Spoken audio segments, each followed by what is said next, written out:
पिता और पुत्र एवं पवित्र आत्मा नाम आमेन। प्रभुंकर शांति आपण मानठारे सर्वदा रहु। प्रिय बंधुगण, आज आम मैंने साधु विनसेंतो दे पाउलो जीवन विषय शिक्षा करवा।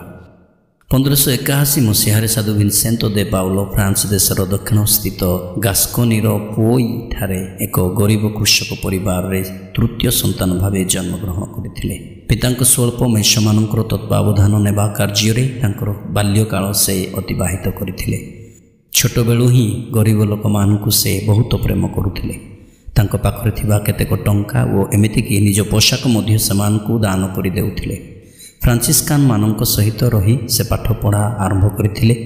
तांकर अति चमत्कृत अध्ययन एवं अति विचक्षण बुद्धि पाई 4 वर्ष बयस जड़े विशिष्ट आईनजीवी निज पिलामानक पाई ताहांको घरोई शिक्षक भाव नियुक्त देइथिले।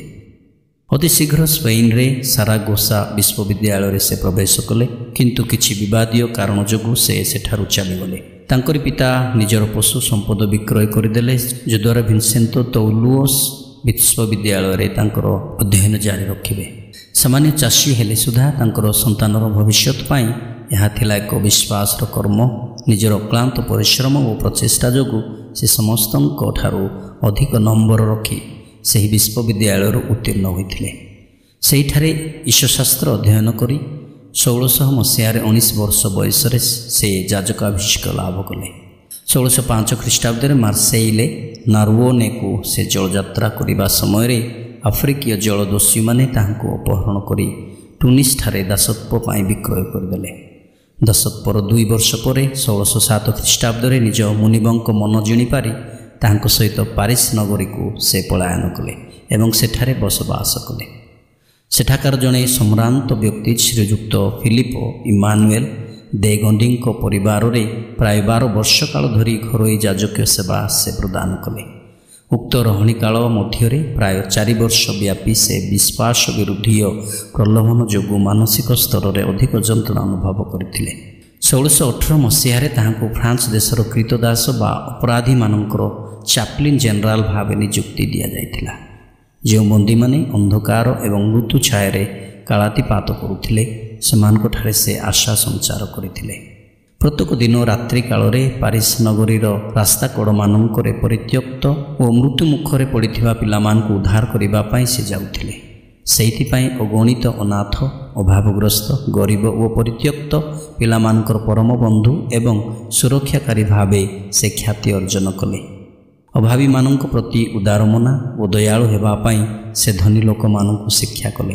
अक्लांत परिश्रम और प्रचेष्टा जोगु अगणित जनता परमेश्वर निकट को से आनी पारिथिले। 1622 ख्रीष्टाब्द ताहांको पारिस्थित परिदर्शन मठर मुख्य संचालक भाव नियुक्ति दि जाइथिला एवं मृत्यु पर्यंत से यही दायित्व को निष्ठार सहित तुलाइथिले। तांकर पालकीय कार्य द्वारा से याजक मानकर आलसता और अज्ञता को अवगत हेले एवं दरिद्र लोक मानकर धार्मिकता और नैतिकतार दुरावस्था हृदबोध कले। उक्त अभावनीय परिस्थिति को सुधारिबा पाई से केतेक बलिष्ठ पदक्षेप नेले। 1625 ख्रीष्टाब्द रोगाग्रस्त जनता को सेवा करिबा पाई फ्रांस देशर विभिन्न अंचल से सेवा अनुष्ठान गुड़िक स्थापन कले। सही समय ही देशीय चाषी मानू साहाय्य करिबारे विनसेंतो को सहायता देबा पाई तांकर अनेक सहचर माने आगे आसीथिले। यार 1 वर्ष पर केतेक समविवेचनाकारी धर्मनिरपेक्ष याजक माने एकत्र बास करी गरीब जनतार उद्धार कर्म निजक नियोजित करिबा पाई प्रतिज्ञाबद्ध हेले। 1633 ख्रीष्टाब्द साध्वी लुइस दे मारिलाकंक तत्वावधान प्रथम 12 जन कन्या मानू से एकत्रित करथिले। 1634 ख्रीष्टाब्द से ही केतेक अवदान्य कन्या मानू नहीं साधु विनसेंतो दे पाउलो प्रेम कन्या सेवा संघ स्थापन करा जाइथिला। एही संघर सेवा भगिनी मानू साधु विनसेंतो संघर याजक माने आध्यात्मिक क्षेत्र में सहायता प्रदान करुथिले। साधु विनसेंतो ताहांकर बासगृह संप्रसारित दानशील कार्यमान अब्याहत रखिथिले। ताहांकर बलिष्ठ प्रभाव को केवल फ्रांस देश में ही अनुभव करा जाई नथिला, बरं सुदूर प्रसारी पोलैंड इटाली एमितिक मादागास्कर जोठारे ताहांको शिष्य माने कार्यरत थिले सेहिठारे मध्य अनुभव करा जाइथिला। साधु विनसेंतो दे पाउलो सेवा कर्मर जड़े महान व्यक्ति थिले। ईश्वर गरीब मानू सेवा तथा तांकर सेवक मानू गठन करने उत्साह और आग्रह प्रदान करथिले। ସେବାର ଭାବନା ଥିଲା ତାଙ୍କର ପ୍ରତ୍ୟେକ କର୍ମର କେନ୍ଦ୍ରୀୟ ବିନ୍ଦୁ। ସେବା କାର୍ଯ୍ୟର ତ୍ୱରାନ୍ୱିତ ଓ ସମ୍ପୂର୍ଣ୍ଣତା ପାଇଁ ଯାଜକ ଓ ସାଧାରଣ ବିଶ୍ୱାସୀମାନଙ୍କୁ ତଥା ସର୍ବସାଧାରଣ ନର ଓ ନାରୀଙ୍କୁ ସେ ନିୟୋଜିତ କରୁଥିଲେ। ସେ କ୍ଷୁଧିତମାନଙ୍କୁ ଖାଦ୍ୟ ପ୍ରଦାନ କରି ସୁସମାଚାରର ଶିକ୍ଷାକୁ କାର୍ଯ୍ୟ ଦ୍ୱାରା ସାକ୍ଷ୍ୟ ପ୍ରଦାନ କରିଥିଲେ। ତାହାଙ୍କର ମତରେ କେବଳ ଈଶ୍ୱରଙ୍କୁ ପ୍ରେମ କରିବା ଯଥେଷ୍ଟ ନୁହଁ, ବରଞ୍ଚ ପ୍ରତିବାସୀକୁ ତଦ୍ରୂପ ପ୍ରେମ କରିବା ଉଚିତ। ଆମେ ଯଦି ତାହାଙ୍କ ଅନୁରାଗରେ ସହଭାଗୀ ହେଉ, ତେବେ ସେ ଯେମିତି ପ୍ରେମ କଲେ ସେହିପରି ଆମେ ମଧ୍ୟ ପ୍ରେମ କରିପାରିବା। ସାଧୁ ଭିନସେଣ୍ଟ ଆମକୁ କୁହନ୍ତି, ଆମେ ଯେପରି ଗରିବମାନଙ୍କ ବେଶ ପୋଷାକ, ମାନସିକ ସ୍ଥିତି ବା ବାହ୍ୟ ଚେହେରାକୁ ଦେଖି ବିଚାର କରିବା ଅନୁଚିତ, କାରଣ ସେମାନେ ପ୍ରାୟତଃ ଅଜ୍ଞ ଓ ଅପରିଚ୍ଛନ୍ନ ଥାନ୍ତି। ଦିନହୀନ ଜନତାଙ୍କ ମଧ୍ୟରେ ସୁସମାଚାର ପ୍ରଚାର ନିମନ୍ତେ ପ୍ରଭୁ ଯୀଶୁ ପ୍ରେରିତ ହୋଇଥିଲେ। ଅତଏବ ଆମ୍ଭେମାନେ ତାଙ୍କ ଅନୁଗାମୀ ହୋଇଥିବାରୁ ତାଙ୍କ ପଦାଙ୍କ ଅନୁସରଣ କରି ଦରିଦ୍ରମାନଙ୍କୁ ସେବା, ଶୁଶ୍ରୂଷା, ସାହାଯ୍ୟ, ସାନ୍ତ୍ୱନା ଓ ପଥ ପ୍ରଦର୍ଶନ ପୂର୍ବକ ସୁସମାଚାର ପ୍ରଚାର କରିପାରିବା। ସାଧୁ ଭିନସେଣ୍ଟ କହନ୍ତି, ଈଶ୍ୱର ଗରିବମାନଙ୍କୁ ପ୍ରେମ କରନ୍ତି ଏବଂ ଯେଉଁମାନେ ଗରିବମାନଙ୍କୁ ପ୍ରେମ କରନ୍ତି ସେମାନଙ୍କୁ ମଧ୍ୟ ସେ ପ୍ରେମ କରନ୍ତି।